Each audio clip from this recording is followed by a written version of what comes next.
It was supposed to be a quiet family getaway. Mia, her younger brother Theo, and their parents arrived at a secluded cabin deep in the forest. The place was beautiful, nestled against towering trees and the crisp winter air. But as dusk fell, something felt wrong. Mia, eager to explore, wandered off with Theo to a nearby clearing while their parents set up a fire. The two of them came across a strange glowing rock, pulsating with an eerie light. Curious, Theo touched it, and the moment his fingers made contact, the ground beneath them trembled. A rip in the air opened wide. An impossible, jagged tear, like the fabric of reality itself, was being shredded. The world around them blurred and twisted. Shapes in the shadows seemed to move, watching them with hollow eyes. Suddenly, Mia felt a pull, like gravity was distorting. She grabbed Theo's hand, trying to pull him back to the cabin. But the ground beneath them vanished. The forest was gone. The cabin was gone. They were somewhere else. The air was thick with darkness, an oppressive force weighing on their chests. The trees were twisted and gnarled, their branches reaching out like clawed fingers. The sky above was a sickly green, swirling with clouds that seemed alive.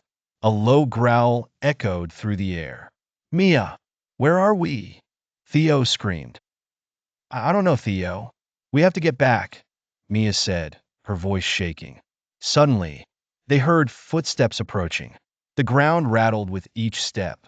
A shadowy figure emerged from the gloom, a tall, thin figure with eyes that burned like molten fire. Mia pulled Theo back, heart racing. Stay close to me, Theo.